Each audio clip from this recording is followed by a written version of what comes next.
Hello, my sleepy heads. It's good to have you back on History for Sleep. In the following minutes, you will experience a deep state of relaxation. This story helps you to easily sleep through the night, so you can get up energized in the morning. Not only will you fall asleep faster, you will also get rid of disturbing thoughts. Listen to these history stories for at least 10 days for the best results. The longer you listen to the video, the more likely you'll experience persistent and positive changes in the way you sleep. I wish you a great rest, and if you haven't already, we'd be very happy if you consider subscribing to the channel so you won't miss any new calming and relaxing history story. Tonight, we're going to slowly journey into the world of Tudor England, a land of kings and queens, but also of merchants, laborers, and servants. Tudor England, a realm of bustling markets and candlelit halls, where life could be as fleeting as a whisper, yet as unyielding as oak. Over the next couple of hours, we'll imagine what a single day might have been like for the ordinary men and women who lived under the shadow of monarchs. Their food, their work, their hardships, and the customs that shaped their world. So settle in, let the concerns of today fade into the background, and together we'll step quietly into a time both harsh and unforgettable. Before you get comfortable and let your mind drift into this ancient world, I'd love it if you could take a gentle moment to like this video and subscribe. Only if these calm stories of the past bring you peace. Your support truly helps me grow and keep making these calm journey through time just for you. And in the comments, let me know where you're tuning in from and what time it is for you. It's always so wonderful to see our little community listening together from all corners of the world, quietly sharing these stories across space and time. So, settle in, take a slow breath, and let us step softly into Tudor England, where every dawn and dusk reveals tales of struggle, survival, and the enduring spirit of its people. Now let's begin. The morning in Tudor England did not arrive with the blaring of alarms or the soft buzz of a phone on a bedside table, but with the sound of roosters crowing, church bells ringing faintly in the distance, and the stirrings of life from within a wooden, drafty cottage. You would awaken not on a springy mattress filled with layers of warmth, but on a straw-filled sack, covered with woolen blankets that scratched against the skin and offered only a little comfort from the chill that often lingered in the dawn air. The air inside would be heavy with the scent of smoke from last night's fire, which had long since died down into cool ashes, leaving the hearth cold and the room dim. In those first moments of waking, your breath might mist faintly in front of you, for heating was scarce, and the early Tudor morning could feel bitterly cold, even indoors. A modern traveler might find it hard to push themselves from such a rough bed, stiff from sleep, their body already protesting against the demands of the day that had barely begun. If you belong to the peasantry, your home would likely be a single-room dwelling, shared with family and sometimes even animals, who added both warmth and noise to the morning atmosphere. The walls would be wattle and daub, patched with cracks through which thin drafts seeped. Light filtered weakly through tiny, unglazed windows, or in richer homes, through glass so small and bubbled that the outside world appeared in a warped haze. In these moments of early rising, you would hear the soft shuffle of neighbors beginning their day as well, the clatter of buckets fetching water, the scrape of wooden stools, and the faraway sound of carts being pulled through muddy streets. There was no luxury of easing into the morning slowly, no option to lie in bed and stretch in comfort. Life in Tudor England pressed forward with a rhythm of necessity, and the rising sun meant work awaited. For most, waking up was not an act of gentle leisure, but the first step in a day where survival itself depended on constant movement and labor, and where rest was a luxury that could not be extended too long. For those of higher station, the morning was different, though not necessarily easier. Nobles might rise in chambers hung with tapestries to ward off the chill, lying upon feather mattresses covered with fine linen sheets. Yet even here, the morning brought its own discomforts. The air remained cold, for great stone manors and castles were draughty and difficult to heat. Servants would already be at work before dawn, lighting fires in grates, carrying in fresh water for washing, and preparing clothing for their masters and mistresses. In the hushed silence of such places, the shuffle of feet on wooden floors and the creak of heavy doors echoed, giving the morning an almost hollow quality. Even in wealth, waking did not carry the serene ease of modern life. Washing one's face meant cold water poured into a basin, splashed over the skin with a brisk shock that stirred the body awake. Clothes were layered and cumbersome, requiring time to put on properly, especially for those whose rank demanded an appearance of dignity. To awaken in Tudor England, noble or common, was to meet the morning with a body unrefreshed, quickly thrust into the demands of the day. The smells of morning were earthy and immediate, smoke clinging to the rafters, the damp scent of straw beneath you, and the faint tang of nearby animals if you were poor, or the sharper scent of tallow candles burned the night before if you were wealthier. Unlike our mornings today, filled with the aroma of coffee or the sterile neutrality of clean sheets, a Tudor awakening was rich with scents that reminded you of survival and scarcity. Your stomach might already murmur, for the previous evening's meal had been simple and not overly filling, perhaps a thin pottage of grains and vegetables or a hunk of coarse bread. Hunger was an ordinary companion, present even in the moment of waking, urging you to move quickly into the labors that would earn the day's sustenance. In these cottages and manor halls alike, silence was never complete. Dogs barked outside, hens clucked, babies whimpered, and neighbors called faintly across yards or lanes.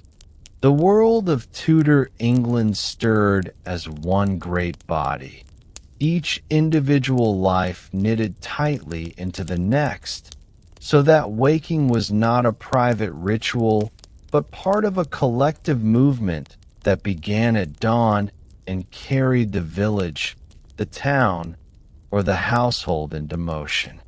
The physical discomfort of waking would have been immediate for most. Straw mattresses grew lumpy and filled with pests. Bedbugs and lice were frequent bedfellows, crawling into blankets and hair with little shame. The body would rise stiff, sometimes sore from hard labor the day before, for the majority of Tudor people were constantly fatigued.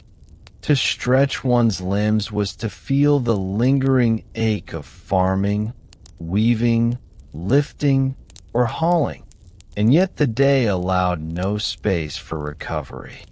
There was little thought given to comfort beyond necessity. Pillows were rare for common folk, and warmth depended on how many bodies shared the same bed. Indeed, the shared bed was not uncommon. Family members, siblings, or even travelers might lie side by side, pressed together more for survival than privacy. For modern listeners, the intimacy of such arrangements might feel strange, but in Tudor England, such closeness was simply a part of life. And so, as your eyes open to the pale morning light, you might glance at your family still stirring beside you, the chorus of their movements a reminder that all must rise soon, for the rhythm of work waited for no one. The sounds of the outside world were also striking in their immediacy. In rural villages, livestock lowed, pigs squealed, and the thud of hooves echoed as herders began their day. In towns, the noise of carts rumbling over uneven cobblestones grew louder, accompanied by the calls of apprentices sent on errands or vendors staking their claim in the marketplace before the crowds arrived. The air itself carried different textures, damp and heavy in the countryside, thick with the scent of soil and manure, or sharp and bracing in London, mixed with smoke, refuse, and the river's tide. These were not gentle background sounds, but reminders of life's unending demands. As you stirred from your bed, ears and nose would already be busy cataloging the work and challenges that lay ahead. Unlike today's soft music or digital alerts, the Tudor morning was filled with the raw, unfiltered chorus of the human and natural world, reminding you that time was not your own but belonged to the land, the animals, the market, and the strict order of society itself. Clothing for the morning was simple and functional for most. Peasants would pull on coarse linen shirts, woolen hose, and whatever garments had survived wear and patchwork repairs. Shoes were precious and often worn thin. Sometimes they were saved for travel rather than daily labor. Nobles, by contrast, had wardrobes rich with colors and fabrics, though the process of dressing was no less cumbersome. Garments were layered, tied, and fastened, requiring servants' hands to ensure every fold and lacing was correct. For both rich and poor, the act of dressing in the morning was not a matter of expression so much as survival. Protection against the cold, the damp, and the eyes of one's peers, who judged harshly on appearances. A modern visitor would struggle with the roughness of fabric, the lack of softness, and the absence of variety. Comfort, as we know it, was not a priority. Instead, clothes were armor against a world that was physically demanding and socially rigid. By the time one was dressed, the day had already pressed forward, and there was no slipping back beneath blankets. The Tudor morning allowed no second chances to retreat into rest. Beyond the physical act of rising, there was also the emotional weight of waking in a world of constant uncertainty. Every day carried the possibility of illness, crop failure, hunger, or punishment for breaking one of the countless laws that govern behavior. To awaken in Tudor England was to rise into a life where survival itself was tenuous, and where the smallest misfortune could tilt one's day from hard to unbearable. For children, the morning meant chores. For apprentices, it meant the call of their masters. For wives, it meant tending hearth and preparing for long hours of labor. Even nobles faced a ritual of expectation, for their lives were lived in the shadow of court politics, alliances, and the ever-watchful eye of the monarchy. A modern person, stepping into this rhythm, might find the mental weight of such a life almost heavier than the physical strain. In those first quiet minutes of dawn, the mind would already be preparing for obedience, for endurance, and for the long passage of hours to come. The Tudor morning did not soothe, it demanded. And that demand began the moment the body stirred from sleep. And yet, despite the hardships, there was a beauty in the awakening of Tudor England, a beauty found in the shared rhythms, the soft glow of sunlight spilling over timbered roofs, the smoke curling gently from hearths as fires were rekindled. Children's laughter sometimes rose among the clatter. Neighbors exchanged morning greetings, and church bells called people not only to prayer, but to a sense of belonging. To rise in this world was to step into a community where no one's morning was entirely their own, but part of a greater pattern of survival and tradition. It was a fragile life, yes, and one that modern comforts could not prepare you for. The rough beds, the cold air, the hunger, and the fatigue would leave you longing to retreat. Yet the people of Tudor England endured, and their mornings, harsh though they were, carried the promise of another day lived under the slow turn of the seasons, beneath the gaze of monarchs, and in the quiet persistence of ordinary men and women. For us, their world feels distant and unyielding, but for them, it was simply the only way to greet the dawn. The morning meal in Tudor England was not the leisurely, steaming affair we imagine today with coffee, buttered toast, or golden eggs sizzling on the pan. Instead, it was often sparse, humble, and entirely dependent on one's station in life. For the peasant in a small, smoky cottage, breakfast, if it was eaten at all, consisted of coarse bread, perhaps a little cheese if fortune allowed, and a weak ale that was safer than the water drawn from muddy streams. The bread was heavy, made from rye or barley rather than soft wheat, and often dark in color, with a sour tang from poor milling and uneven baking. It filled the stomach but did not delight it. Hunger was not easily banished. It lingered, pressing gently but constantly, a reminder that food was survival, not indulgence. For nobles, the first meal of the day might come later, often closer to midday. Yet when it arrived, it was more elaborate. Meats, spiced dishes, and sweetened breads graced their tables, signaling their wealth and the difference in their lives from those who toiled in fields and workshops. To imagine breaking one's fast in Tudor England, you must picture a table that was rarely laden with variety. In most households, meals were repetitive and seasonal.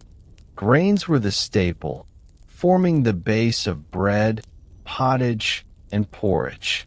Pottage, a kind of thick stew made of whatever was available: beans, peas, root vegetables, sometimes scraps of meat, was eaten at almost any time of day, including the morning. Yet often it was thin, more water than substance, flavored with herbs from a small garden if one was lucky. Salt was precious and sometimes scarce, making preservation difficult and meals bland. For the poor, hunger sharpened their awareness of every crumb, every morsel. They ate not to savor, but to sustain. A modern visitor, accustomed to choices and flavors, would find the monotony difficult to endure. Each morning would begin not with excitement, but with acceptance, the quiet understanding that food was what it was, and that complaining held no value.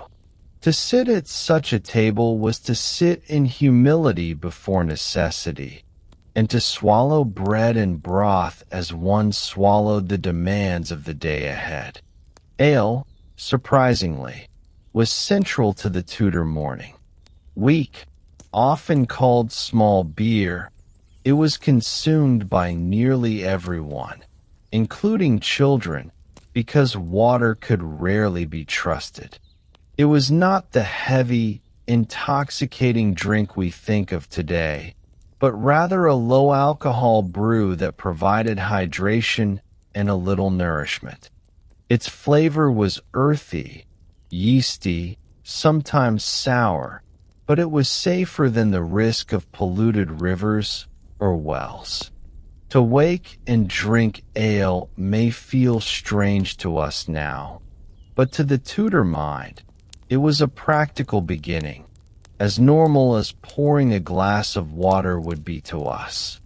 The brewing of ale was a household skill, largely maintained by women, and its quality varied from home to home. Some mornings it might refresh, others it might taste bitter or unpleasant. Yet it was a daily rhythm, a habit of survival. Imagine starting your day not with coffee's stimulating bitterness or tea's fragrant warmth, but with the flat, lukewarm tang of ale in a wooden cup, gulped quickly to quench thirst and fuel labor. That was the taste of Tudor morning, the taste of necessity rather than choice. In wealthier households, the table told a very different story. Though even the noble did not always eat first thing in the morning, when they did, their meals were demonstrations of abundance and power. Wheat bread, lighter and finer than the dark loaves of peasants, was served in neat slices, sometimes flavored with honey or spices imported from faraway lands. Meat, though expensive and requiring preservation, was more common in their diets. Venison, pork, or fowl, cooked and seasoned in ways meant to impress. Nobles might eat sweetmeats or pastries, delicacies that ordinary folk rarely glimpsed. To taste sugar, cinnamon, or saffron in the early light of day was to taste wealth itself. The plates and cups were polished pewter or silver, the napkins of linen rather than rag. For a modern visitor, the contrast between rich and poor would be stark, almost jarring. To move from a smoky cottage table to a noble's hall would feel like crossing into two entirely different worlds, though both existed within the same Tudor dawn. Yet, even for the wealthy, the morning meal carried its share of discomforts. Kitchens were smoky, noisy places, filled with the smell of wood smoke, boiling fats, and the cries of servants rushing to and fro. Food preservation was a constant concern, and spoiled meat or tainted ingredients were a risk that could not always be avoided. Though nobles had more to eat, they too endured a world without refrigeration, without the cleanliness we take for granted, and their meals could carry hidden dangers.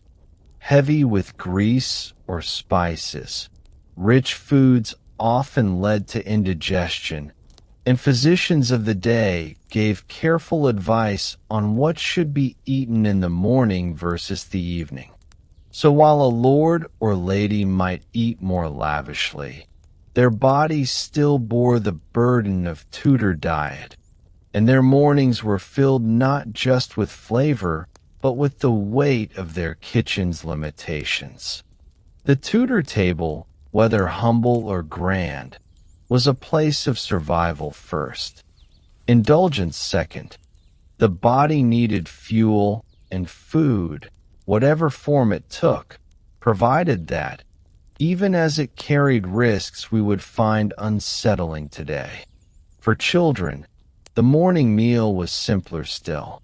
Bread dipped in milk if available, or a spoonful of pottage, often served from the same pot that had been bubbling the day before. Children's diets mirrored those of their families, shaped by poverty or wealth, scarcity or abundance. Many grew up perpetually hungry, their bellies never quite filled, their bodies lean and wiry from lack of steady nutrition. In villages, children were expected to rise and eat quickly before chores began, feeding chickens, fetching water, tending fires. Food was not a comfort so much as a necessity hurried through. Imagine being a child in Tudor England, breaking your fast with a hard crust of bread in one hand, rushing to finish before being sent to gather wood or sweep the hearth. There was little laughter over meals, no sense of play. Eating was functional, serious, and bound to the rhythm of duty. For the children of nobility, the meal might be more abundant, but still it was governed by rules of behavior, etiquette, and watchful eyes. The Tudor morning left little space for carefree indulgence. Even children ate under the weight of survival. Hunger, in truth, was a constant shadow. Many mornings, the poor ate less than they wished, or sometimes nothing at all. Famine and poor harvests haunted the Tudor years, and in times of scarcity, even bread grew dear. To awaken with an empty stomach and step into a day of hard labor was an experience ordinary for the peasant class, a reality that tested endurance daily. The noble did not starve, but even their abundance was precarious, tied to trade routes, harvests, and politics. Food in Tudor England was never guaranteed, never effortless. Each bite carried with it the memory of labor, of fields plowed, animals slaughtered, crops gathered, and fires stoked. To a modern mind, accustomed to opening cupboards and refrigerators with ease, this precariousness would feel unbearable. Every morning in Tudor England was a reminder that survival was not assured, and that food, however meager or rich, was part of a fragile balance that could tip easily toward want. Breaking the fast was not simply an act of eating, but a daily negotiation with scarcity, a ritual of resilience performed at every table. The textures and sounds of Tudor breakfast were as vivid as the tastes. Imagine the crunch of coarse bread between your teeth, grains unevenly ground and heavy on the tongue. The bubbling of pottage in an iron pot over a crackling hearth, sending up little bursts of steam into the smoky room. The hollow thud of wooden cups set upon rough tables, the scrape of knives against bread, the murmur of quiet conversation, or, More often, silence born of weariness. In wealthier homes, the soundscape shifted. The clink of pewter, the hum of servants, the occasional burst of laughter or command. Yet in both settings, food was bound to labor. Someone had to fetch the water, stoke the fire, grind the grain, knead the dough, and stir the pot. There were no machines to ease the burden, no shortcuts beyond human effort. So when you sat down to eat in Tudor England, you tasted not only the bread and broth, but the hours of work that had made them possible. Each meal was a testimony to toil, each bite a reminder of the effort already spent before the day had even truly begun. And so, to break one's fast in Tudor England was to begin the day with a ritual both humbling and relentless. Whether seated on a rough bench in a cottage or at a carved table in a manor hall, the morning meal bound you to your station, your community, and your own endurance. For the poor, it was a reminder of scarcity. For the wealthy, a demonstration of power that still carried hidden risks. For everyone, it was fuel, nothing more, nothing less. A modern traveler, sitting down to such a meal, would quickly feel the absence of comfort, the lack of sweetness, the monotony of flavor. Yet in the calm of the Tudor morning, with smoke curling from hearths and church bells marking the hour, even this simple act of eating carried weight. It was the quiet acceptance of life's rhythm, the acknowledgement that the body must be fed, however humbly, before it could endure the long hours of labor ahead. Breaking the fast was not indulgence, but survival, and in its repetition lay the enduring strength of Tudor people who lived each day under hunger's shadow, yet carried on. The Tudor day, once begun with the modest meal of bread and ale, quickly pressed forward into its true demand, work. For the vast majority of people, labor was not a choice, but the very condition of survival, written into every hour of the daylight. Imagine stepping from a smoky cottage into the cool air of the morning, fields stretching before you, tools heavy in your hands, the soil damp with dew. Farming was the lifeblood of Tudor England, and most peasants were bound to it. The earth called constantly, plowing, sowing, weeding, reaping, each task dictated by season and weather, each movement etched into the body with repetition. Work was unending, as natural and inescapable as the rising of the sun. A modern visitor, stepping into such a life, would quickly feel the weight of fatigue in muscles and used to constant bending and lifting. There was no pause, no refuge. For the Tudor day belonged not to the individual but to the land, the Lord, and the ceaseless rhythm of survival. In towns and cities, labor took on different shapes, but carried the same relentless weight. Apprentices hurried through narrow streets to workshops, where the ringing of hammers, the rasp of saws, and the steady rhythm of looms filled the air. Blacksmiths sweated at their forges, their faces glowing with heat as sparks leapt from metal. Weavers hunched over wooden frames, their fingers moving in steady patterns that would continue for hours without pause. Bakers rose long before dawn, so that the smell of bread might drift through the lanes by morning. though their own hunger often gnawed at them as they worked. To be an apprentice or a journeyman was to surrender one's body to the craft, bound by the rules of guilds and the expectations of masters. Leisure was scarce, and mistakes could cost dearly. For the poor who found no craft, labor meant carrying loads, sweeping streets, or offering hands for hire wherever needed. Work in the Tudor town was as consuming as work in the countryside, and it carried the same truth. One could not survive without endless exertion.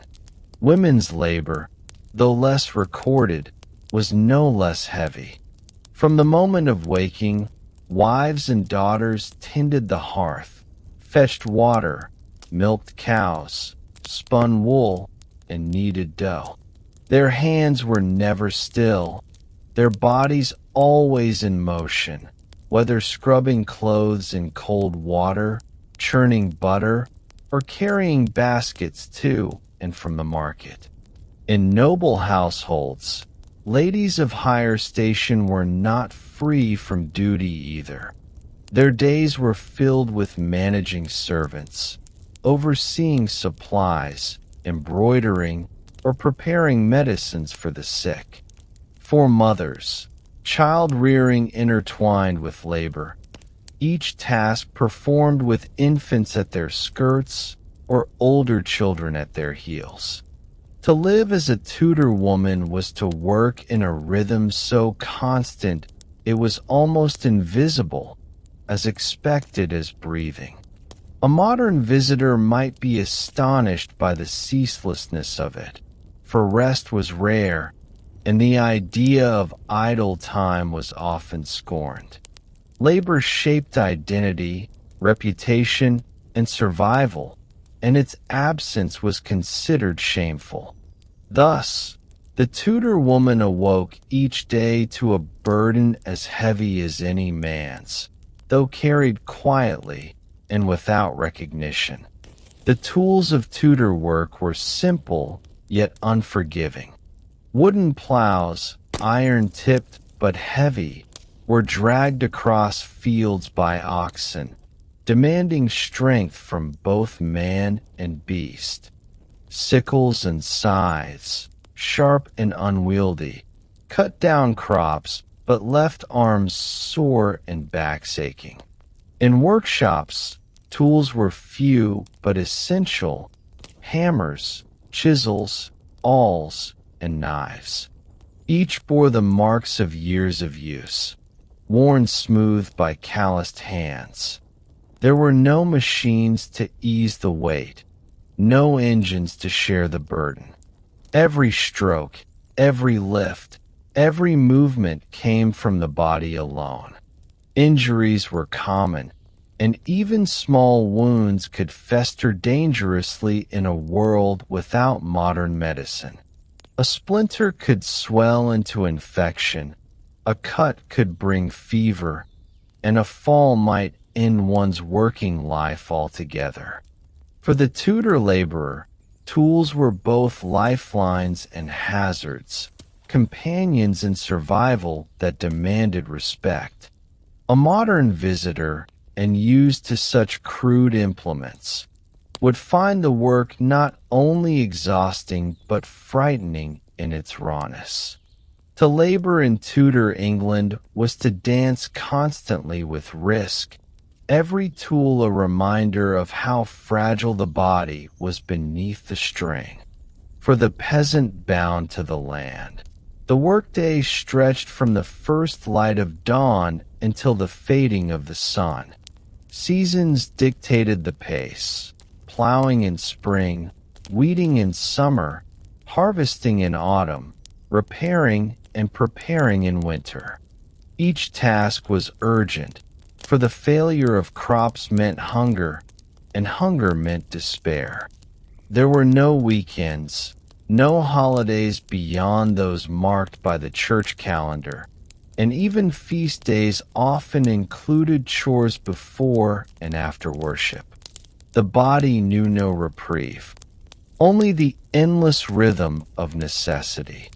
Imagine bending to sow seeds row after row, hour upon hour, while the sun beat upon your back, or cutting wheat until your arms trembled with fatigue, your breath ragged from the effort. A modern visitor might survive an hour, perhaps two, before collapsing, yet the Tudor laborer carried on from necessity, for there was no alternative. Work was not merely duty, it was life itself, and without it, life would falter quickly. Nobles, too, had their labors, though of a different kind.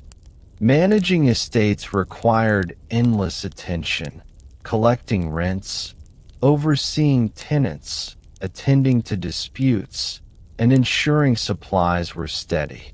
For courtiers, labor meant navigating the shifting politics of Henry VIII's or Elizabeth I's court, where a word spoken too boldly could bring ruin, and silence could mean obscurity.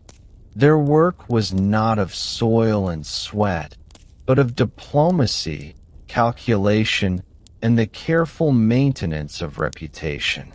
They were bound by their own exhausting rhythm, for the Tudor world left no one untouched by labor, whether it be of the body or the mind.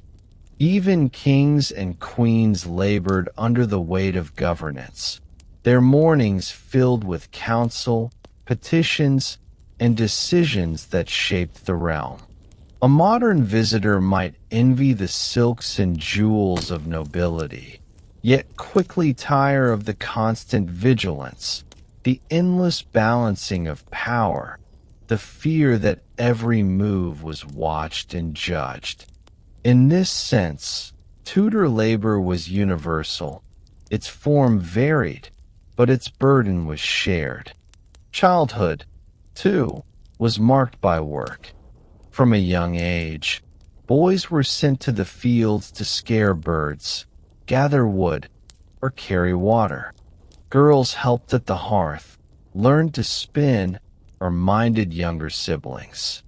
By adolescence, many children were already apprenticed or working full days alongside their parents. The idea of school was reserved for the fortunate few. For most, education was the rhythm of labor itself, learned by imitation and necessity. Childhood was not an escape from work, but an early introduction to it, and play was woven into the gaps between chores.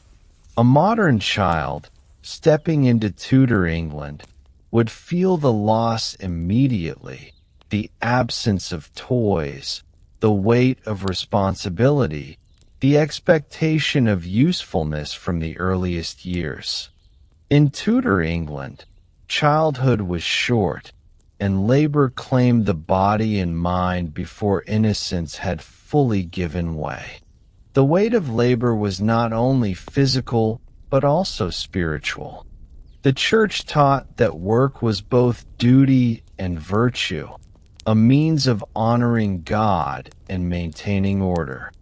Idleness was condemned, linked to sin, and seen as a gateway to temptation.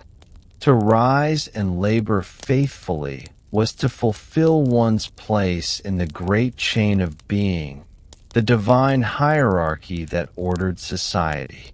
Thus, the Tudor laborer carried not only the weight of survival, but the weight of expectation, that to shirk work was to invite both earthly punishment and heavenly disfavor.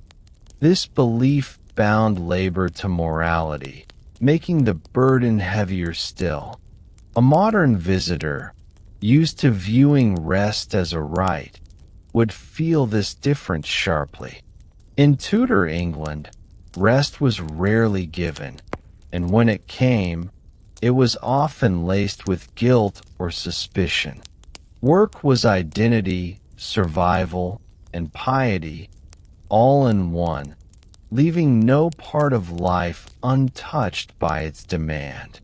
As the morning stretched toward midday, the body already sagged with exhaustion. Hands blistered, backs ached, eyes blurred from focus, yet the tasks continued. For peasants, it was the soil that dictated the pace. For craftsmen, it was the tools. For nobles, it was the endless requirements of estate and court. To live one day in Tudor England was to labor from waking until night, each hour tethered to the demands of survival or duty. A modern visitor might find the sheer constancy unbearable, the absence of rest overwhelming, the lack of choice suffocating. And yet, for the Tudor people, this was life itself, endured with resignation, sometimes with pride, always with necessity. The weight of labor pressed upon every shoulder, shaping bodies, minds, and communities into a rhythm both harsh and enduring. To survive a single day beneath its burden would test even the strongest among us, reminding us that the Tudor dawn did not simply begin with waking, but with work that carried the weight of survival itself. The day in Tudor England soon led you beyond the cottage or manor, pulling you toward the pulse of the outside world, the streets and markets. Imagine stepping into the winding alleys of a Tudor town, cobblestones slick with mud and refuse, their uneven stones making every step feel cautious and uncertain. The houses leaned in toward one another, timber-framed and crooked, their upper stories almost touching above the narrow lanes, so that the streets often felt like dim tunnels where daylight struggled to reach. The air carried a mixture of smells, fresh bread wafting from a baker's oven, but also the sharp tang of tanners' hides, the metallic scent of blood from a butcher's stall, and the acrid smoke of hearths. It was a world crowded and alive, yet overwhelming to modern senses. Noise rose in waves, hawkers calling out their wares, livestock bleating or squealing, children chasing each other through muck, and somewhere, the solemn toll of church bells reminding all of the rhythm of the day. To wander here, unaccustomed, was to be swallowed into a constant tide of life that felt both vibrant and oppressive. Markets were the true heart of Tudor towns, places where rich and poor alike brushed shoulders. Imagine entering a bustling square early in the morning, when traders had just arranged their goods on rough wooden stalls. Brightly dyed cloth caught the eye, shimmering in hues rare in everyday cottages. There were baskets of eggs, wheels of cheese, barrels of ale, and piles of salted fish laid out for those who could afford them. For peasants, the choices were more limited: black bread, onions, perhaps a bit of bacon if luck had been kind. Merchants shouted prices above the din, competing for attention, and the cries of vendors filled every corner. Fresh herrings, fine wool, apples from Kent. It was not merely commerce, but spectacle, a theater of survival where bargaining was as vital as breathing. A visitor might be tempted by the variety, but the shock of scarcity soon set in. So much depended on harvests, weather, and transport. To walk these markets was to glimpse a society straining always between want and abundance, where a full table for one household often meant hunger for another. Yet beneath the surface, Tudor streets held discomforts that would test anyone not raised within them. The drainage was poor, with open gutters running down the middle of many lanes, carrying away waste but leaving a permanent stench in the air. Refuse, vegetable peelings, animal droppings, even chamber pots emptied from upper windows, mingled freely, creating a constant reminder of how fragile cleanliness was. The boots on your feet would quickly be caked in grime, and the hems of clothing stained with mud and filth. Flies swarmed where food scraps lay, dogs scavenged at the edges, and rats darted boldly across the stones. This was daily life, accepted with weary indifference by those who knew no alternative. For a modern traveler, however, the sensory assault would feel suffocating, as though each breath brought with it both nourishment and sickness. Even strong stomachs might falter at the combination of odors and sights pressing in on every side. But for Tudor folk, the streets were not simply unpleasant. They were vital arteries, carrying them between home, market, church, and work, forming the stage upon which much of their existence unfolded. London, of course, loomed as the great beating heart of Tudor England, a city swelling in size and importance. To set foot within its walls was to encounter humanity in its densest, most chaotic form. The River Thames, broad and winding, was crowded with boats ferrying goods from distant shores, while the narrow streets behind them swarmed with people. Inns bustled with travelers, craftsmen displayed their skills, and apprentices hurried about with baskets of supplies. Everywhere, signs of monarchy and majesty reminded passers-by of who ruled above.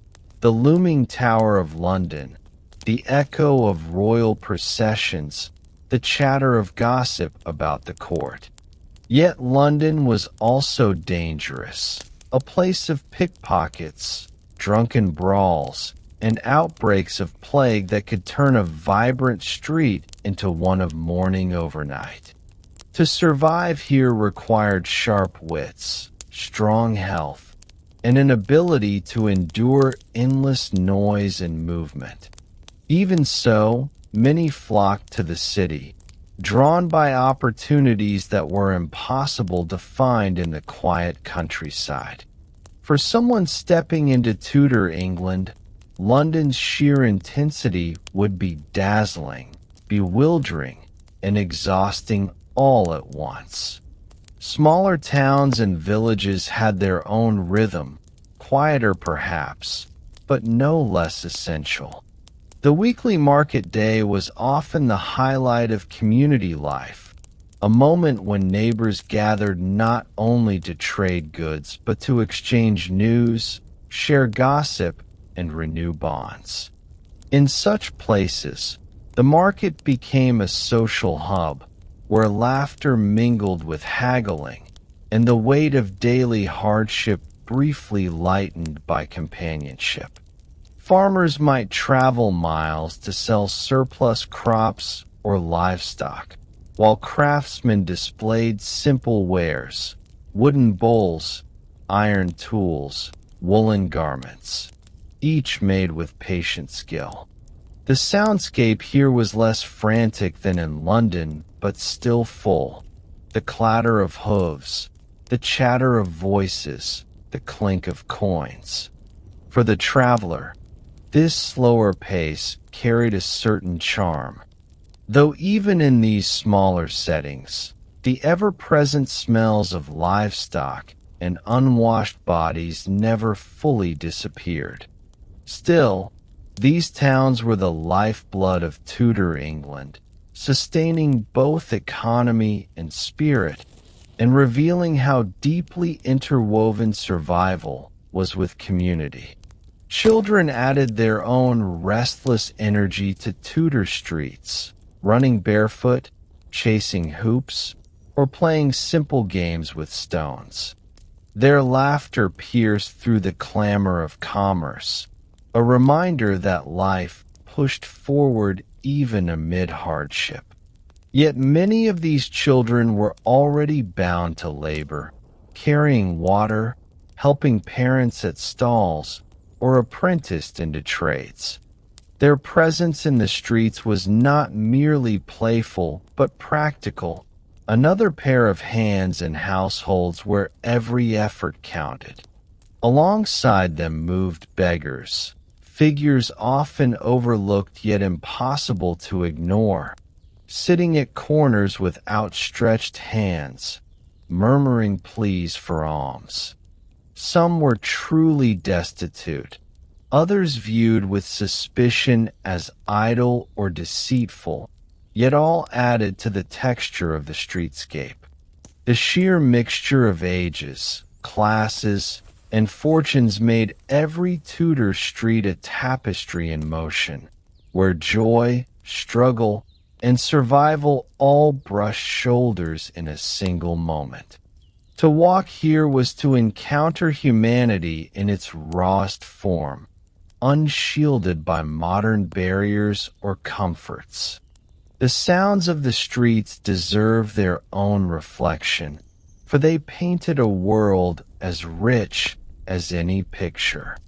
Picture the clanging of blacksmiths hammering metal, the steady rhythm of looms from open workshops, the voices of ballad sellers chanting rhymes, and the cries of fishwives announcing the day's catch.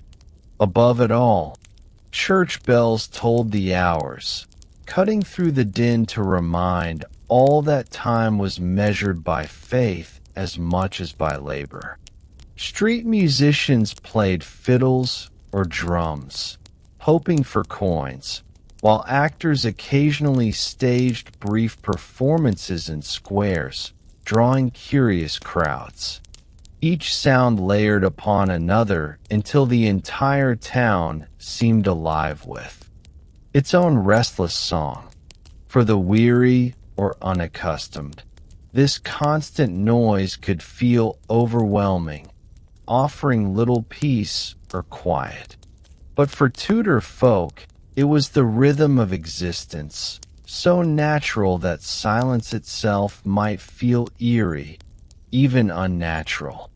To truly grasp the pulse of a Tudor town, one had to listen as much as look, for its story was written in sound as much as sight. Amid the commerce and noise, there was also a constant undercurrent of authority and order.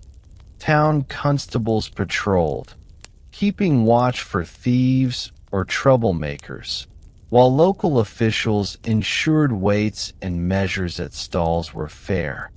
Punishments, when handed out, were often public.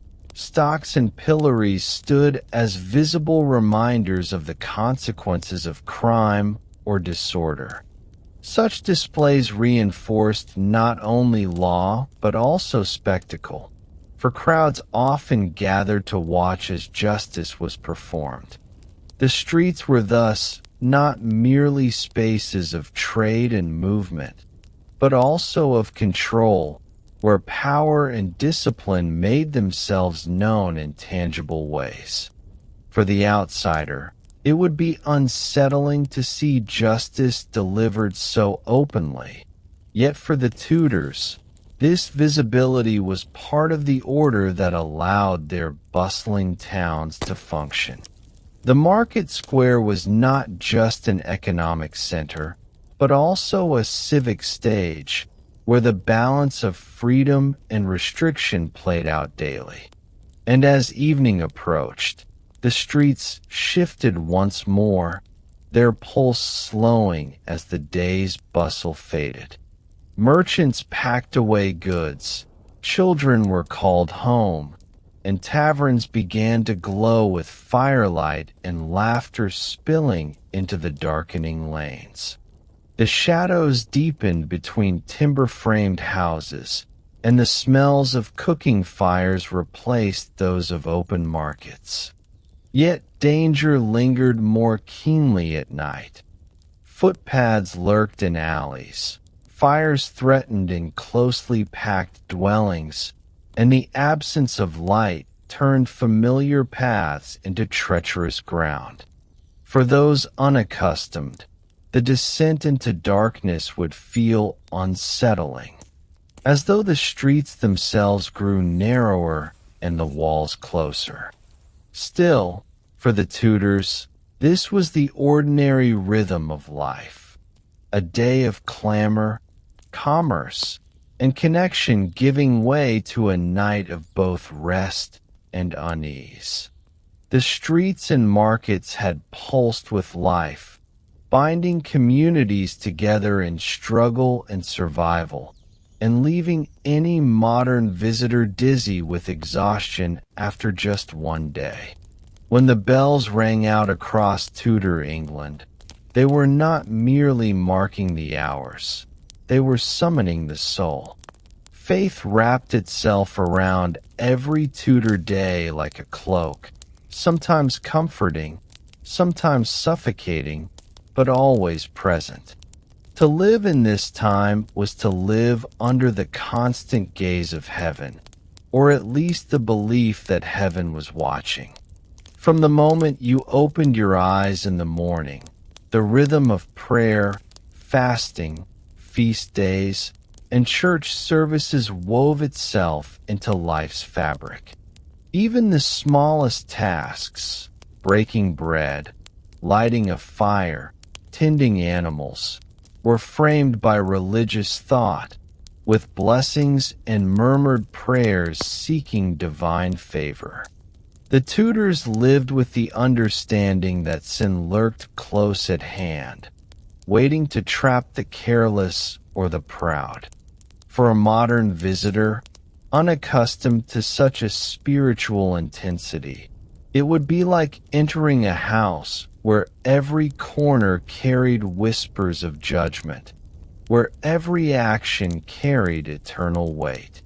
The sheer pressure of such a worldview, unrelenting and communal, would weigh heavily after only a short while. Step into a Tudor church, and you would feel the gravity of this faith more clearly than anywhere else. These were not just places of worship, but centers of community life, vast stone buildings in towns, or humbler parish chapels in villages, yet all infused with meaning. Candles flickered against stained glass. The scent of incense clung to the air, and voices echoed in chants that seemed to stretch upward into heaven itself. Services were long, and the language, whether in Latin before the Reformation, or in the English that followed, was not always easy to grasp. But the ritual was more than words. It was movement, song, gesture, and rhythm. Kneeling, standing, crossing oneself, murmuring prayers alongside neighbors. All these acts reinforced the sense of belonging and of obligation. To miss such services was not only frowned upon, but dangerous, for attendance marked loyalty both to God and to crown. For someone from a modern age, used to faith as a private matter, the communal intensity of Tudor worship would feel both beautiful and oppressive, a demand that the body and spirit yield to the unbroken tide of tradition. The Reformation brought turmoil that shook this faith to its foundations, and yet it never loosened religion's grip on daily life. Imagine living in a world where the ruler's choice of faith could change the very texture of worship from one year to the next. Under Henry VIII, The break with Rome made obedience to the king's church a matter of survival. Under Edward VI, services became more Protestant, only for Mary I to return England to Catholic devotion with fiery zeal, and Elizabeth I to then settle on a cautious compromise. For ordinary folk, these shifts meant fear and confusion. One day, the Mass might be celebrated in Latin. Another day, it was forbidden. Icons and images were smashed, then replaced, then smashed again. Priests whispered warnings, and neighbors watched each other with wary eyes. To live through this was to live under constant uncertainty, where saying the wrong prayer or keeping the wrong book could condemn you. For the modern traveler, such a world would feel like walking on glass, where faith was not simply personal belief, but a matter of political allegiance and survival. Beyond the grand struggles of kings and queens, ordinary rituals guided Tudor lives with steady insistence. Birth, marriage, and death were all framed within the church's embrace. A child was baptized quickly after birth, often within days, for unbaptized souls were thought to risk eternal limbo. Marriage was not just a joining of hearts, but a sacred contract, blessed at the altar, overseen by both family and faith. And death, ever near in a world of sickness and plague, was met with prayers for the soul, bells tolling solemnly, and burials consecrated in hallowed ground. Every stage of existence was bound by ritual, a constant reminder that human life was fragile and eternity close. These rites carried comfort, but also weight, for to stray from them was to risk both social disgrace and spiritual peril. For a modern visitor, the sheer inevitability of these practices, the impossibility of living outside them, would feel stifling, as though every breath had already been written into a script laid down centuries before. The fear of sin was not an abstract idea. It was an everyday presence. Gossip, lies, anger, or laziness could all weigh upon the soul, demanding confession and penance. Sermons thundered warnings of hellfire, painting vivid pictures of torment awaiting the wicked. Images of devils and demons decorated woodcuts and pamphlets, driving home the reality of unseen dangers. Even small missteps carried great weight in a world where damnation was never far away. People spoke of witches, of omens in the sky, of divine punishments for communities that strayed too far from virtue. The sense of being perpetually watched, not only by neighbors but by God Himself, was inescapable. To live in such a climate meant shaping your actions constantly, with guilt and fear pressing against the mind. For a modern visitor, the anxiety of such constant moral scrutiny would quickly become unbearable, as though one had stepped into a hall of mirrors, each reflection pointing out faults and weaknesses that could not be hidden. Feast days and holy days offered a different rhythm, though even these were bound tightly by faith.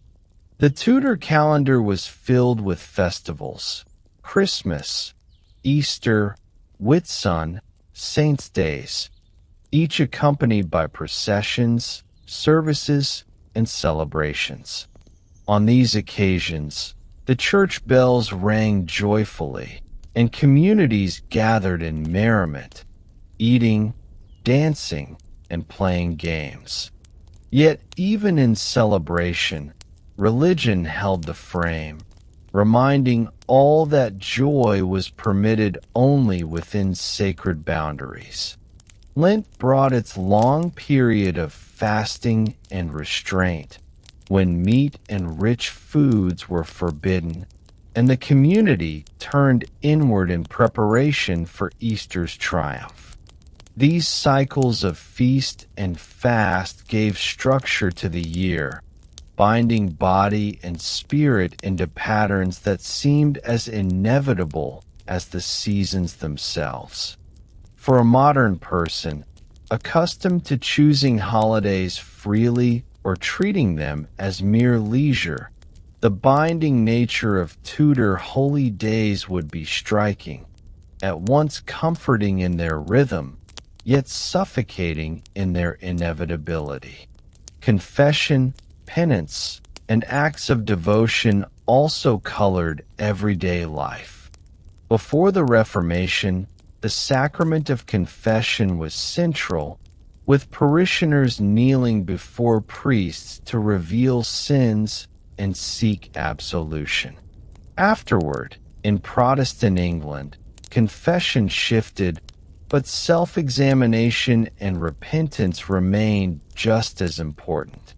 Pilgrimages, once common, were discouraged or banned, but the longing for healing and forgiveness never disappeared. People still lit candles, prayed before holy relics where they could, and sought miracles from saints, even when such acts were officially condemned. In every village and town, faith expressed itself in small acts: a whispered prayer before work, a blessing before meals, the making of the sign of the cross before a journey. Each moment of life carried with it the possibility of devotion, so much so that to neglect it was to risk not only guilt but also the disapproval of neighbors. For the outsider, it would feel like living in a house filled with rituals, where no gesture or word could ever be truly casual. Religious art and storytelling also pressed faith into the imagination. Before the destruction of images, churches gleamed with painted walls, saints in glass windows, and statues that seemed almost alive in candlelight. Mystery plays brought biblical stories to life, performed in marketplaces with costumes and props that made heaven and hell tangible. Even after such imagery was swept away, the memory of it lingered, and sermons painted verbal pictures just as vivid, describing Christ's suffering, the joys of heaven, or the terrors of eternal damnation. Children grew up on these images, their dreams colored by angels and demons, their fears sharpened by warnings of eternal punishment. To wander into such a world would be to feel surrounded by stories that insisted on being believed, a universe where the boundary between imagination and reality was thin, and where every tale carried moral consequence. For someone used to separating myth from life, the intensity of Tudor religious imagination would feel overwhelming, as though every moment was charged with cosmic meaning. As night fell, the fear of sin deepened. By candlelight, households prayed together, whispering words to guard against the dangers of the dark, both physical and spiritual. The fear of death, sudden and unprepared, haunted people as they drifted to sleep, for to die without confession or repentance was to risk eternal suffering. Dreams themselves could be interpreted as messages from God or temptations of the devil, reminders that even rest was not free from spiritual weight. Thus, the Tudor day ended as it had begun, in prayer, in ritual, in the awareness of sin and salvation. For a modern traveler, stepping into this world would be exhausting in ways both visible and invisible. The endless bells, the shifting rituals, the fear of sin lurking in every corner. These would press upon the mind until sleep came not as peace, but as a fragile pause in a life lived under the watchful eyes of both heaven and earth. To walk the streets of Tudor England was to feel the closeness of life and death pressed against one another, inseparable companions on the narrow lanes. The very air carried a heaviness, thick with smoke from hearths, dampness from the river, and the sharp scent of refuse. Disease was not a rare intrusion, but a constant presence, lingering like a shadow over every family, every household, every meal. The Tudors understood illness through humors and imbalance, through the will of God or the malevolence of unseen forces. Coughs that rattled in the chest, fevers that burned and then consumed, swellings that rose suddenly and led to swift decline. These were not mysteries to them, but expected visitors. In such a world, health was fragile as glass, and to survive even a single day without sickness was a quiet blessing. For someone from the modern age, accustomed to medicine and clean streets, stepping into this world would feel like walking through an invisible storm, where danger pressed against every breath, unseen but undeniable. The infamous plagues haunted Tudor England with terrifying regularity. The sweating sickness, that strange and swift disease, could strike without warning, leaving its victim dead within a day. It swept through towns and noble courts alike, sparing neither rich nor poor, and leaving behind only confusion and dread.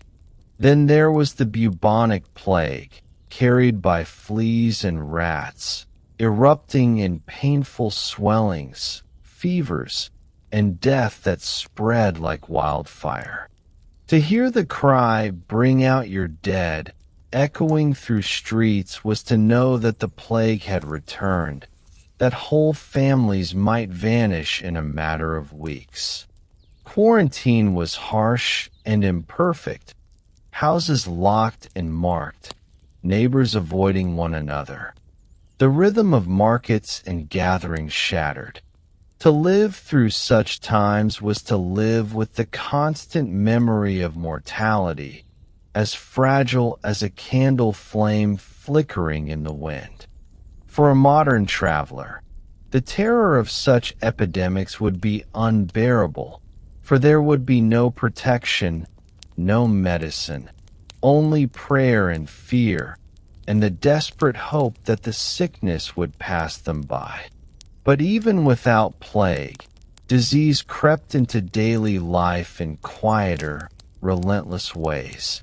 Poor sanitation meant that water was often contaminated, carrying dysentery and stomach ailments that drained the body of strength.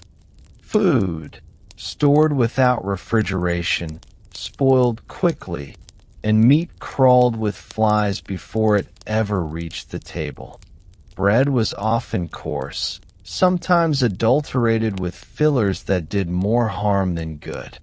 In winter, smoke filled cottages, making lungs ache. In summer, insects thrived in stagnant pools. Children especially bore the brunt of such hazards. Many never reached adulthood, their small bodies succumbing to fevers, infections, or malnutrition. To raise a child was to live with constant worry, knowing that no amount of love could shield them fully from the invisible dangers that lurked in every corner. For an outsider, used to cleaner water and safer food, even a single meal or drink might bring illness. To endure a day in Tudor England was to gamble with health at every turn, as though each bite and sip carried both sustenance and risk in equal measure. Medicine in this world was as much ritual as science, a blend of herbal knowledge, astrology, and superstition. Physicians spoke of humors, blood, phlegm, black bile, and yellow bile that needed balancing for health to be restored. A fever might be treated by bleeding, leeches drawing out what was thought to be excess blood. A headache might call for herbs like rosemary or lavender, or perhaps a charm whispered against the pain. Astrologers cast charts to determine when certain treatments should be given, believing that the stars themselves guided illness. Barber surgeons offered rough remedies, from pulling teeth to amputating limbs, often with little to dull the agony beyond strong ale. Apothecaries prepared mixtures of herbs, roots, and spices, some helpful, others harmless, a few even harmful. To fall ill in Tudor England was to step into a world of uncertain cures, where hope often mattered more than effectiveness. For the modern visitor, the thought of being treated with leeches or purgatives would be unsettling beyond words. And yet for the Tudors, these were the trusted tools of survival in a world that gave them few others.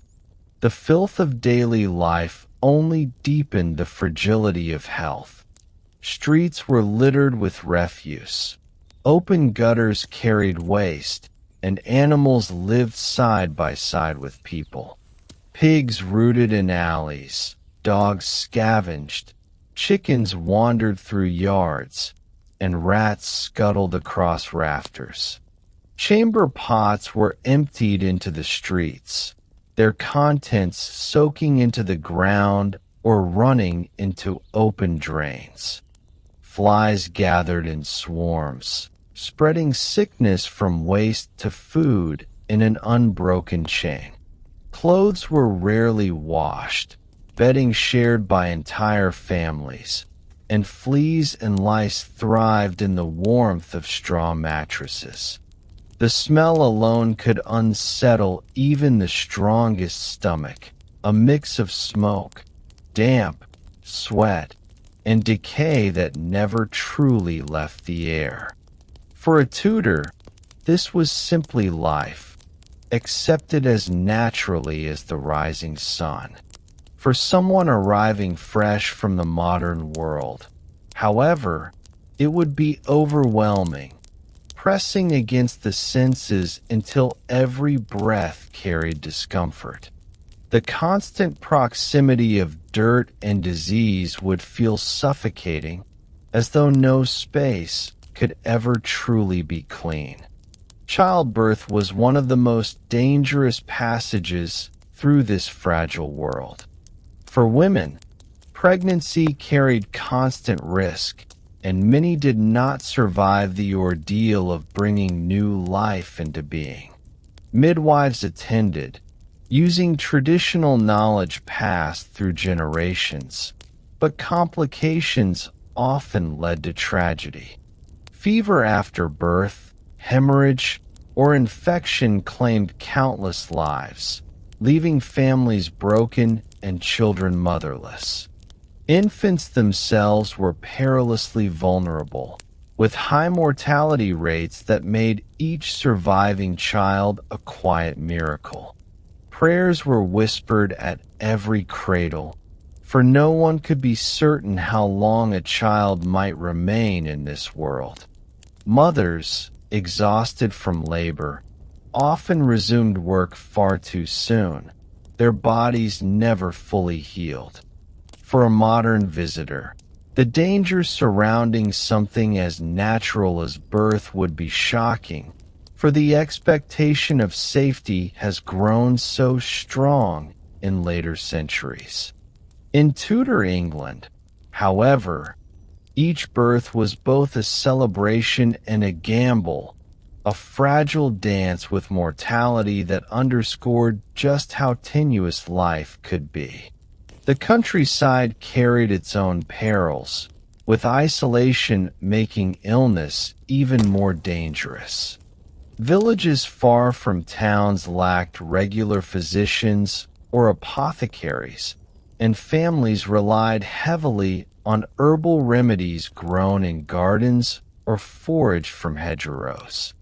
Plants like chamomile, sage, and comfrey were treasured, not only for their healing properties, but for the hope they offered. Yet not every herb was safe, and mistakes could prove fatal. In these places, sickness spread slowly but relentlessly, passing from family to family until entire communities were touched. In the long winters, colds and fevers lingered in smoky cottages, while in summer, flies and stagnant water carried new ailments. For those traveling from outside, the sheer remoteness of help would be terrifying. No doctors nearby, no hospitals, only the patience of waiting and the chance of recovery. In such places, faith often bore more weight than medicine, with prayers and blessings offered in equal measure to herbs and broths. The countryside seemed peaceful at a glance, but beneath that quiet lay the same fragility that haunted every Tudor life. Even in noble houses, health was not secure. Palaces gleamed with wealth, yet they too were vulnerable to disease, for no riches could keep sickness from crossing thresholds. Courts lived in fear of outbreaks, retreating to the countryside when plague appeared, carrying with them both splendor and dread. Nobles might dine on finer foods, but rich meats and heavy sauces often led to gout or indigestion, ailments no less unpleasant for being slow rather than sudden. Servants carried chamber pots through grand halls, spreading the same risks that haunted the poorest lanes. Physicians attended the wealthy more regularly, but their treatments were no more reliable, their bleedings and purges just as painful. For a modern visitor, the contrast would be striking, beauty and grandeur above, but disease and fragility lurking beneath, like cracks in polished stone. The illusion of safety and wealth crumbled quickly in Tudor England, for health was a gift that could vanish in an instant, regardless of rank or fortune. As night descended, the fears of illness did not fade but deepened. Candlelight cast flickering shadows in cottages and halls alike, where coughs echoed in the dark and fevers burned unchecked. Families gathered around hearths, whispering prayers to ward off sickness, or tending to those already stricken with damp cloths and whispered hopes. The night seemed to thicken with unseen threats, spirits, bad air, and the restless presence of death itself. To lie down in a straw bed, with lice crawling unseen and the cough of a sibling nearby, was to understand just how precarious life truly was. For the Tudors, this was simply the rhythm of existence, a balance of endurance and acceptance. For a modern visitor, however, such nights would feel unbearable, as though each moment of rest carried with it the possibility of never waking. The fragility of health, woven so tightly into every Tudor day, made survival itself feel like a constant act of grace. After a long day of toil, whether in muddy fields, crowded workshops, or bustling kitchens, the people of Tudor England longed for moments of respite, however brief they might be. Leisure did not come often, and for the poorest, it might mean nothing more than a stolen hour of rest in the evening, sitting by the fire and mending clothes while children dozed. Yet for all the hardship, the Tudors clung to festivity, to music, to gatherings both grand and humble. Life was short, filled with risk and uncertainty, and so when the opportunity arose to dance, to feast, or to laugh with neighbors, it was seized with gratitude. The rhythm of the year itself was punctuated with holy days, festivals, and village gatherings. May Day, Christmas, and harvest celebrations brought people together, binding communities in joy as tightly as they were bound in suffering. These fleeting escapes from daily burden carried their own enchantment, for they reminded men and women that they were not only workers and subjects, but also beings capable of song, laughter, and shared delight. In these moments, the Tudor world revealed its softer side, one lit by music, color, and the warmth of human company. Perhaps the most beloved of these occasions was May Day, a celebration of spring's return and the greening of the fields. At dawn, villagers would venture into the woods to gather flowers and greenery, weaving garlands and crowns to wear upon their heads. The great maypole, adorned with ribbons, stood proudly in the village square, and around it men, women, and children would dance in circles, their movements clumsy yet filled with joy. Songs filled the air, accompanied by fiddles and drums, while the scent of blossoms mingled with the earthy smell of freshly turned soil. Even for a weary farmer, burdened by the hardships of subsistence, there was a sense of renewal in these moments, a glimpse of life's sweetness. To step into this circle of festivity would be to feel your body lighten, the heaviness of the age momentarily lifted by the rhythm of tradition. A modern visitor, unaccustomed to such earnest revelry, might find the simplicity of it overwhelming. There is no spectacle of fireworks or grand shows, but rather the charm of shared humanity. To see neighbors smiling after months of labor and bitter cold is to glimpse hope preserved through ritual joy. Yet leisure was not confined to annual festivals.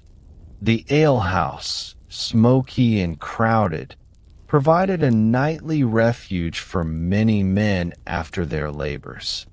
Within its timbered walls, tankards of ale were shared, and stories both true and exaggerated filled the dimly lit space. The air was thick with laughter, heated arguments, and the clatter of dice upon wooden tables. It was in the alehouse that news spread, where gossip turned into rumor, and where friendships and feuds were often born. For the weary laborer, the alehouse was both escape and danger. Escape, because it offered companionship and warmth. Danger, because drunkenness could bring quarrels, debt, and moral condemnation from the church. To a modern ear, the sounds would feel both familiar and strange.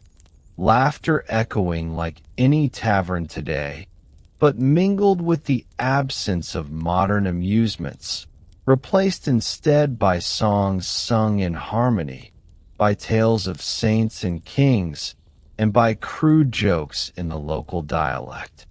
It was a space that allowed people to shed their burdens, even briefly, in a haze of ale and camaraderie.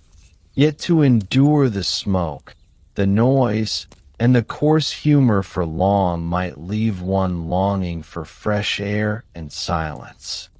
Beyond the alehouse, music and theater provided some of the most vivid escapes from daily life.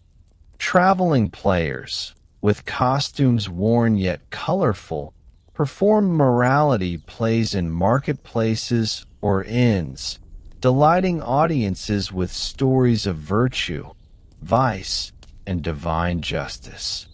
Later, in the reign of Elizabeth, theaters such as the Globe rose in London, where crowds of all classes gathered to witness dramas that stirred both laughter and tears. For many, this was a chance to glimpse worlds beyond their own, to see kings and queens, villains and clowns brought to life upon the stage. The experience was raw and communal, with the audience often shouting, cheering, or jeering at the players. For a weary Tudor laborer, such spectacles offered the thrill of seeing life reflected and magnified, while for the nobility, theater offered intellectual delight. To step into such a crowd, pressed shoulder to shoulder with peasants and merchants, would be overwhelming to someone used to modern comforts. The noise, the smells of food and unwashed bodies, and the sheer energy of the crowd would make sleep feel far away.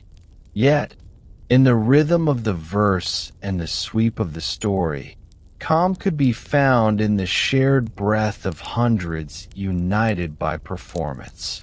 Leisure also took shape in games and pastimes, many of which were simple by today's standards.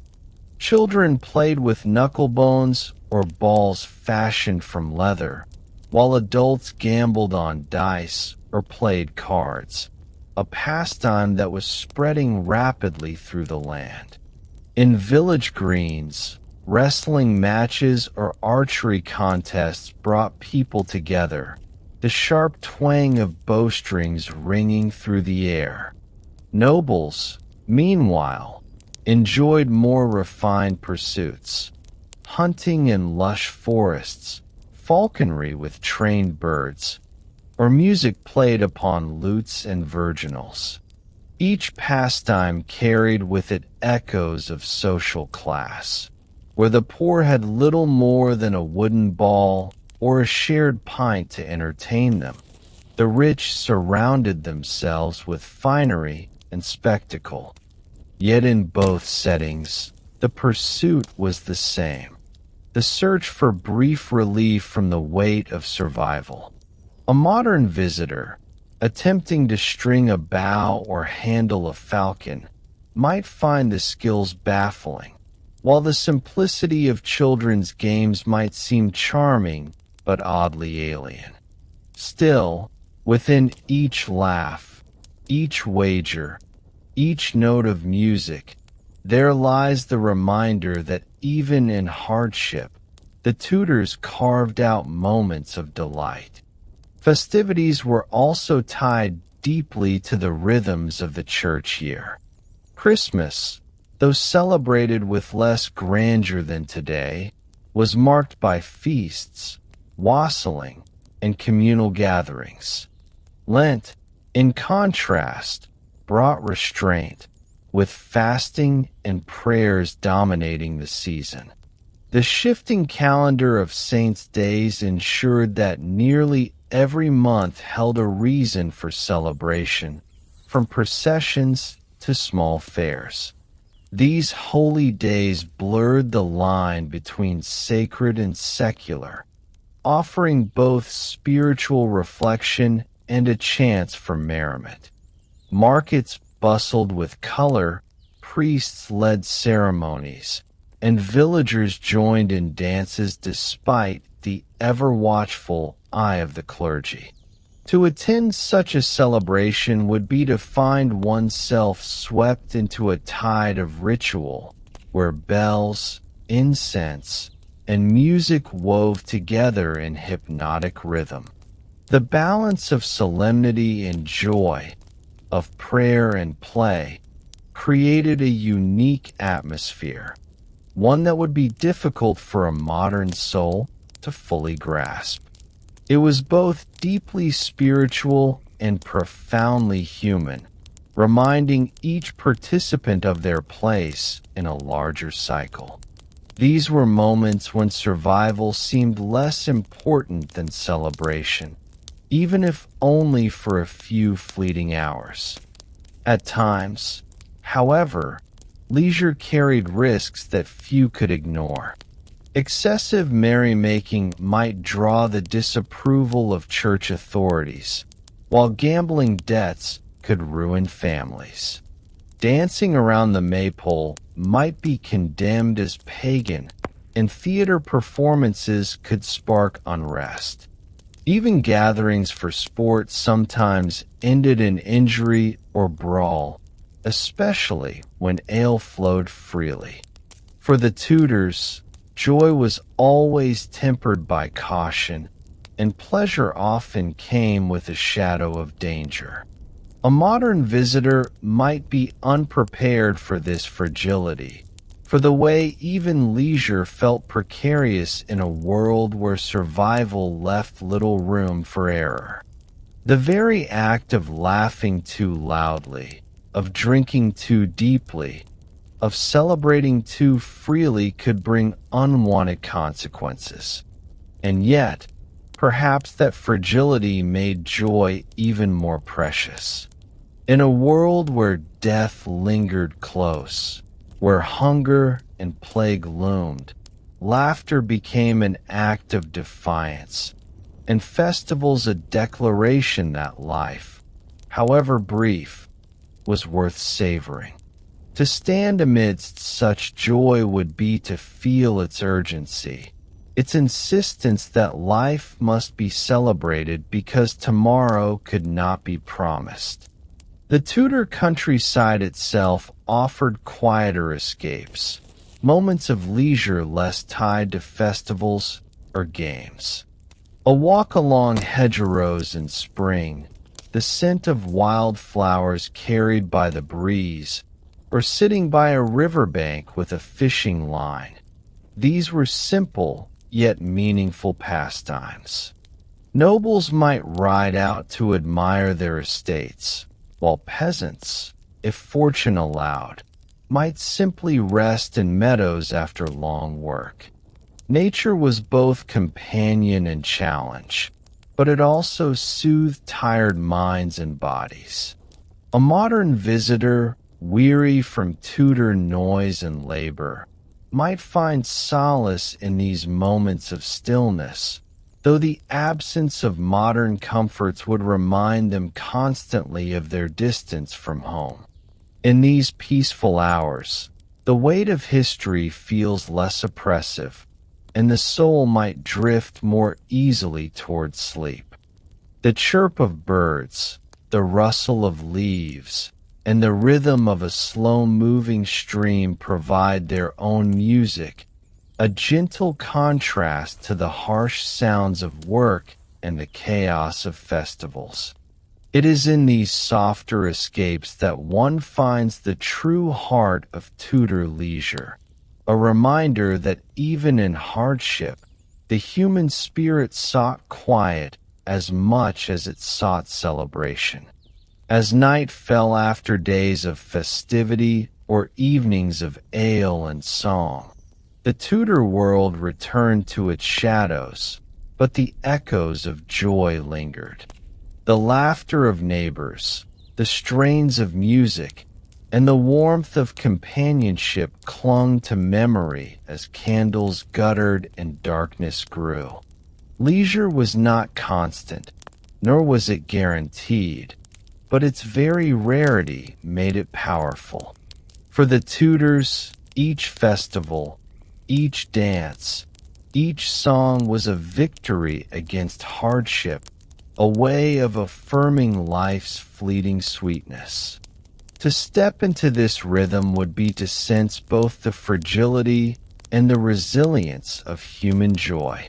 And for you, lying now in the quiet, the stories of their laughter might soothe your own rest. Imagine the maypoles swaying in the breeze, the sound of fiddles echoing across a village green, or the hush of an audience awaiting a play. These sounds, faint but enduring, remind us that even in times of hardship, humanity has always found ways to gather, to celebrate, and to dream. In their echoes, you may find your own rest, slipping softly into slumber, carried by the timeless music of human resilience. As the sun dipped below the horizon and the last rays of light withdrew from the fields and villages, Tudor England slipped into an entirely different world. Darkness was not a gentle veil, but a heavy cloak, pressing down upon homes, streets, and countryside alike. With no electricity and only the dim glow of rushlights, tallow candles, or the flicker of a hearth, nightfall arrived suddenly, and with it came a sense of unease. The day's labor ended, yet true rest was elusive, for the darkness carried its own dangers and its own demands. The world grew quiet, but the silence was uneasy, broken by the distant bark of dogs, the cry of night birds, or the whisper of the wind through trees. To step into the Tudor night would be to feel its weight immediately, the shadows stretching long, the air chill, and every sound amplified against the stillness.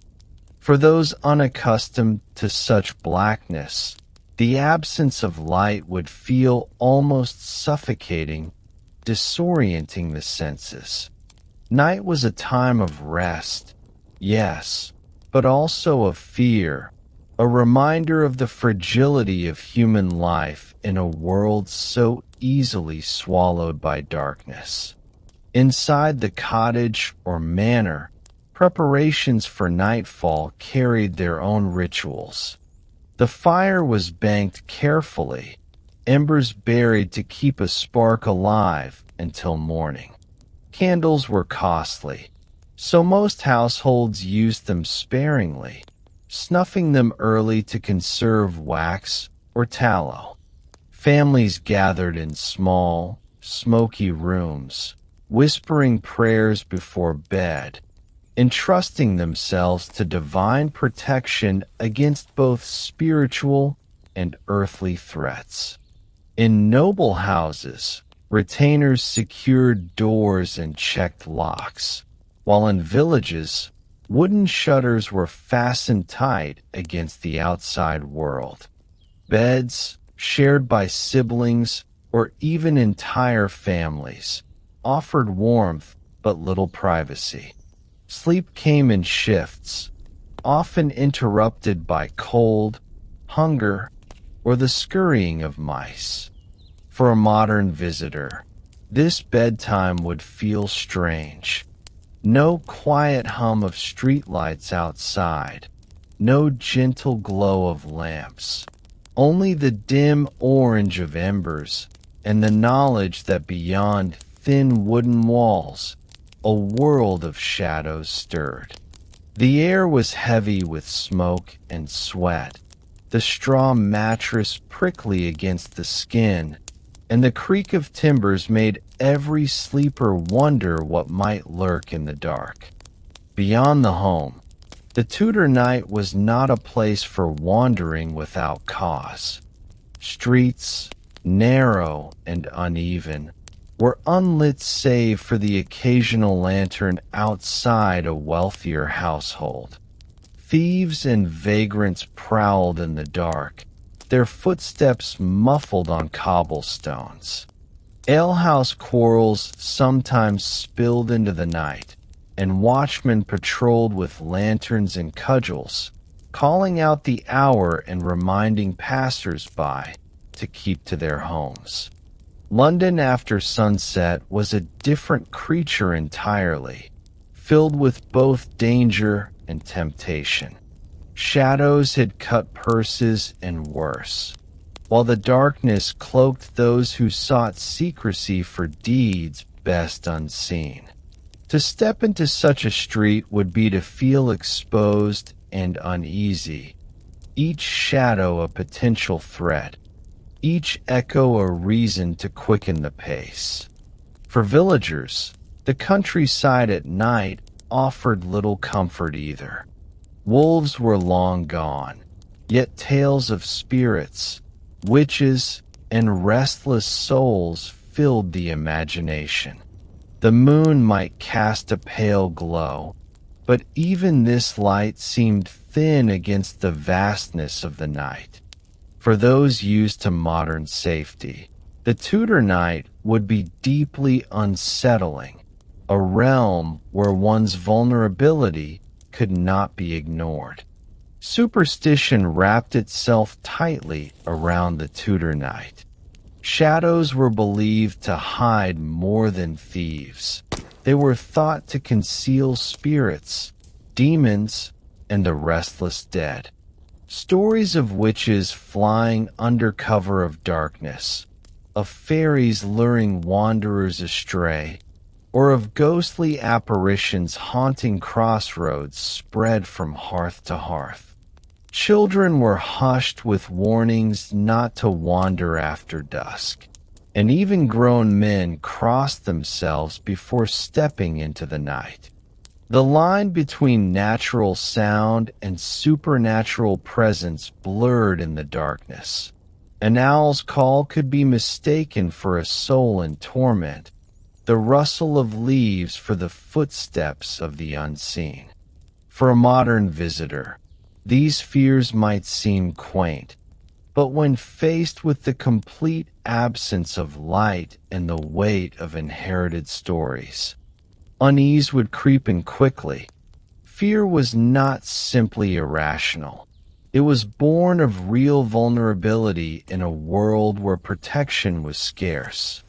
Night became a realm of both imagination and danger, a place where the unseen might be as terrifying as the seen.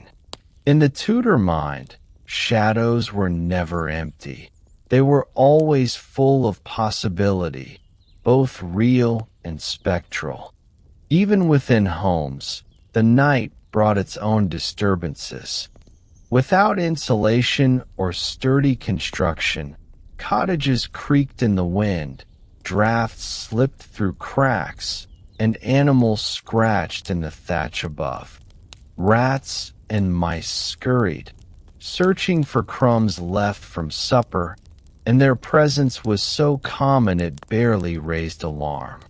In wealthier houses, servants moved silently through corridors, checking locks or preparing beds for their masters. Sleep itself often came in two parts: an early first sleep, followed by a waking period in the middle of the night, then a second sleep until dawn. During these waking hours, families might whisper together, tend to small tasks, or pray in the hush of the dark. For a modern sleeper, this rhythm would be strange, the interruptions unsettling rather than soothing. The sounds of the Tudor night, creaking wood, distant barking, the slow fading of embers, would make rest fragile. And yet, in this fragility, there was also a rhythm of life deeply connected to the natural cycle of light and dark. Night demanded surrender, but never without caution. Fires were both a comfort and a fear. With buildings made of timber and thatch, and streets so closely packed, a single spark could ignite disaster. Watchmen patrolled cities at night, not only to deter crime, but also to guard against fire, shouting warnings if smoke or flame appeared. Households feared falling asleep with embers untended, knowing how quickly flames could consume entire neighborhoods. In winter, however, the temptation to keep fires burning was strong, as cold crept through walls and into bones. Families huddled together under blankets, seeking warmth from each other as much as from the hearth. A modern visitor, used to safe heating, would find the precariousness of warmth startling. Each flicker of flame was both guardian and threat, comfort and peril. The Tudor night was alive with contradictions. It soothed with quiet, yet unsettled with danger. It invited rest, yet demanded vigilance. To close one's eyes was an act of trust, trust in the walls around you, in the fire banked low, and in the divine protection whispered in nightly prayers.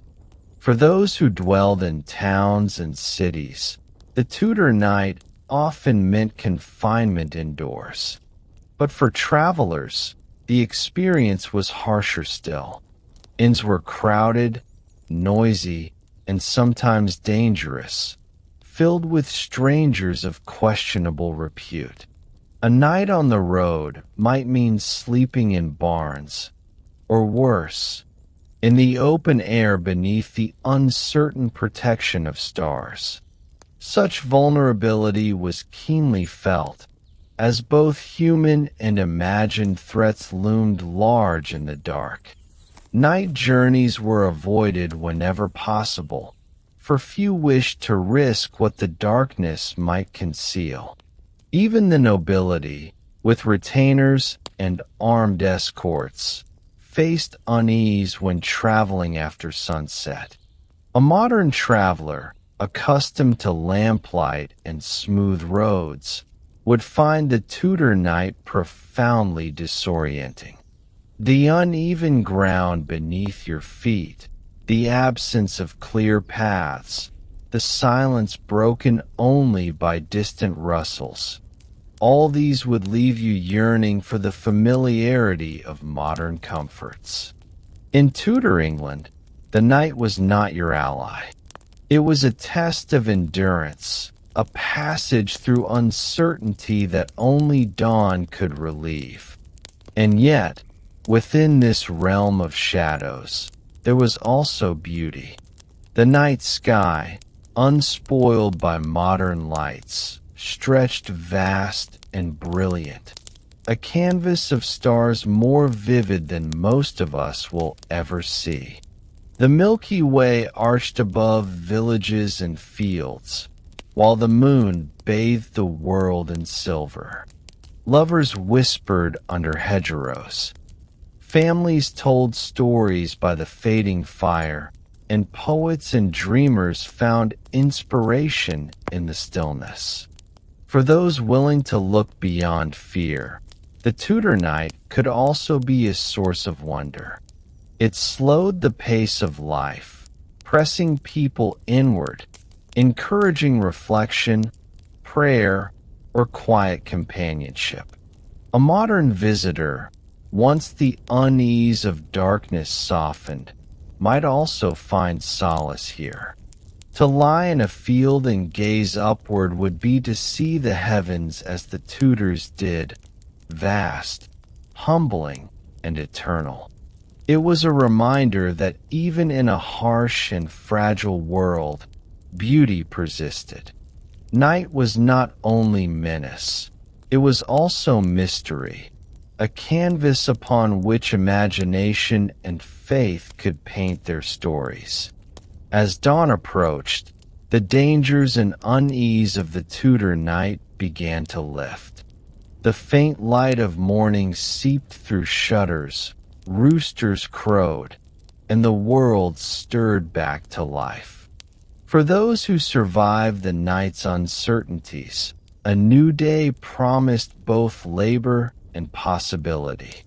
Yet the memory of the darkness lingered, shaping the rhythms of life and the beliefs of the people.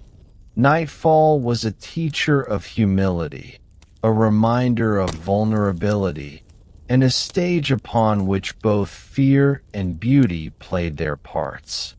To endure it for even one evening would test a modern soul, unprepared for the weight of true darkness and the silence it carried.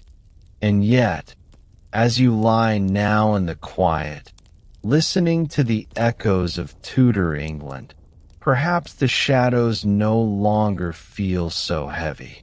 Instead, they invite rest. Imagine the dim glow of embers, the hush of a village under moonlight, the slow breath of sleepers huddled together against the cold. These sounds and images, softened by distance, can soothe rather than frighten. Let them carry you into your own slumber, as the Tudors themselves once drifted into uneasy but necessary rest, awaiting the mercy of dawn. And so, our quiet journey through Tudor England comes to an end. We have walked through dawn's chill, tasted the meager meals of the poor and the feasts of the fortunate, felt the weight of endless labor, and wandered through crowded markets where voices rose like a tide. We have listened to the tolling of church bells, trembled at the shadow of sickness, and found fleeting joy in songs, dances, and festivals. Finally, we have settled into the uneasy embrace of the Tudor night, where darkness pressed heavily, yet stars shone more brightly than we can imagine today.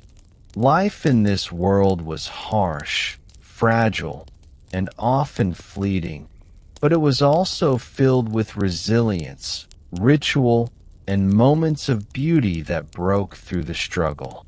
To step into Tudor England, even for a single imagined day, is to feel both the distance of centuries and the closeness of shared humanity, the laughter, the prayers, the hopes, and the fears that remind us we are not so different after all.